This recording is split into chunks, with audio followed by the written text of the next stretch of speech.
Well, towing is something you do when you're working on the road, when you're working in a car with a car-mounted device. This is all basically obsolete now. It's no longer done this way, but basically this is how it's done. You have a device on the roof of the car, and you proceed, we'll say, from west to east. We're speaking now of Los Angeles. Yes, let's take Los Angeles. Where it's actually happened. Okay.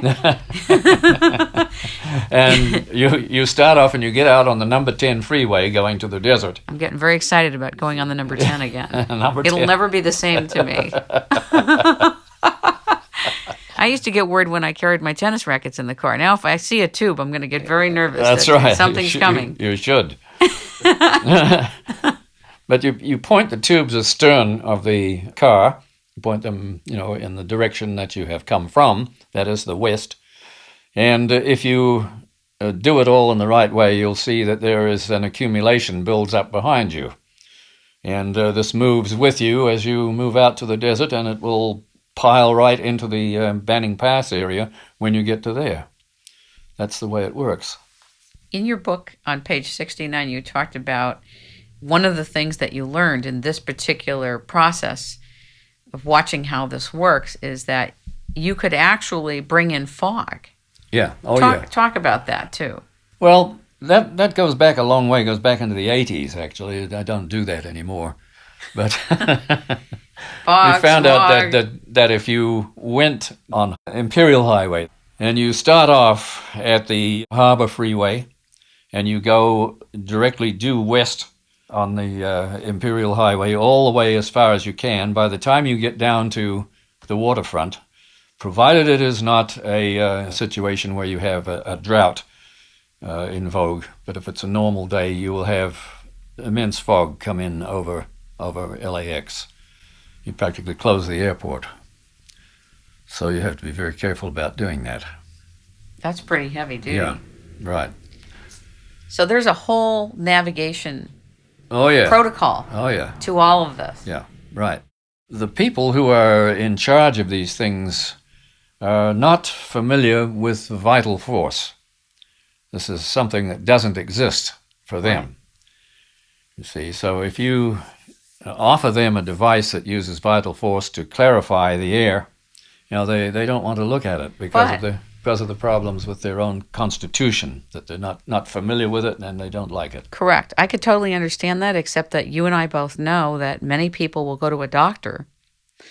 I don't understand what the doctor knows. I don't know what he or she knows, and I don't understand if they're doing a surgical procedure, what they're doing. Do I as a patient need to know? Frankly, I need to know the essence of it, but I don't need to understand what they do because they're the practitioners. They need to know. Yeah. That's why I'm going to them. That's the problem, is that they don't know. But in this particular case, I don't think that the concern has to do with the greater good. Uh-huh. And the greater good is starting to get concerned, if they have not already been concerned. And our listeners are probably concerned with what is happening on the earth in terms of climate. Yeah.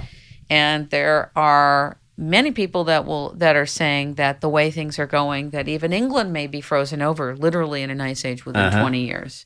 Climate change is a big concern to a lot of people. Well, they'll have to learn about vital force, then they won't have to be worried about it.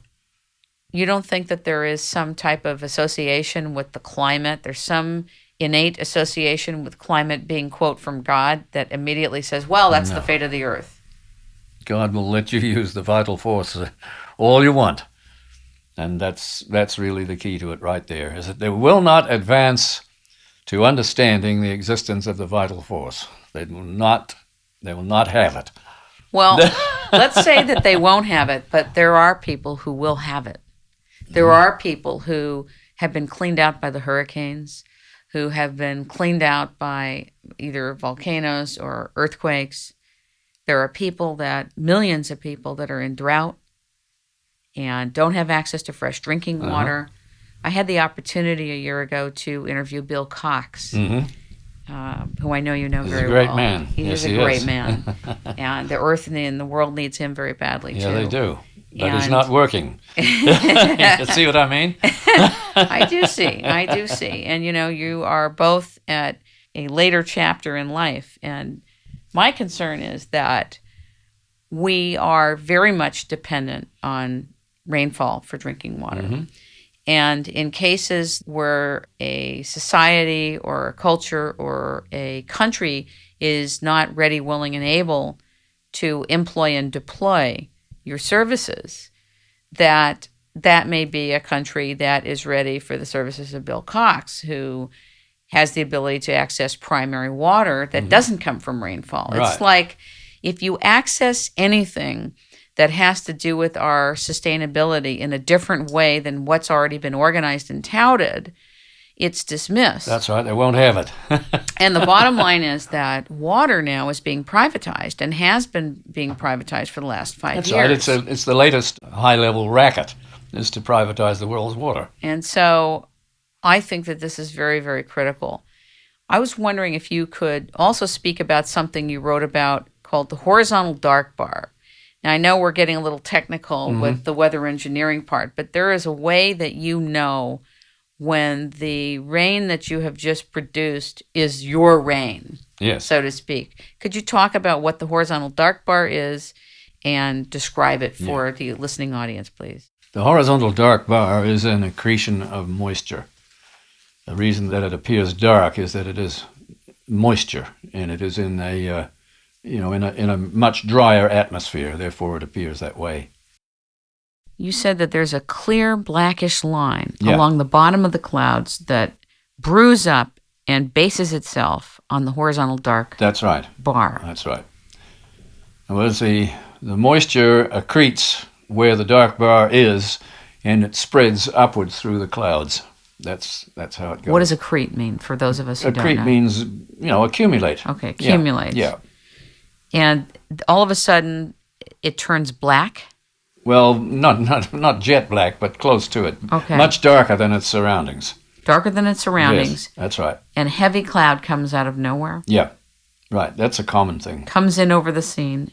Yeah. And temperatures are known to drop? Right. Okay. Yeah, that's happens commonly in gun car work where you're driving in cars. You said also on page 52 of Loom of the Future that fog will not form if the ether is expanding. That's right. It's a phenomenon of contraction and stasis in the ether. That would seem to be very key and critical to airports. Mm-hmm. It is. Isn't there a place in your body of work right now, and has been, for the airports to be able to utilize you with regard to the fog that often accompanies a lot of locations where people are flying in and out of? Well, as a matter of fact, a very famous man once sponsored this, General Curtis LeMay, right after the 1990 smog program in Los Angeles, and he became convinced that these devices worked. And he was going to set up devices of mine at the most heavily fogged base in Air Force Base in the U.S., and unfortunately he died at that time. So it was ready to go then. It would have taken a personality like that to get interest in it. Well, I think that there would be, at this point, a lot of interest in it. You know, I am of the believer that there's so much very practical applications to your work in the world, even more now at this time in human history than possibly that has come before this time, because there are more people flying, even since 9/11. There are more people that are using airplanes and flying, and the weather is more unstable than we've ever known it to be in many, many places. Can you clear fog as well? Oh, yes, sure. You can clear smog. We talked about we clear that. fog. We used to clear fog on the ship. We used to do that. Talk about that. The Commodore would ask me to intervene when we had fog. And this was when I had equipment aboard the ship that was suitable to do that. What kind of a ship was that? This was the Maui. This was the Matson container ship, the Maui. What were you doing on that ship? I was a radio officer. And what does a radio officer do on that ship? Probably doing a radio show. Not much.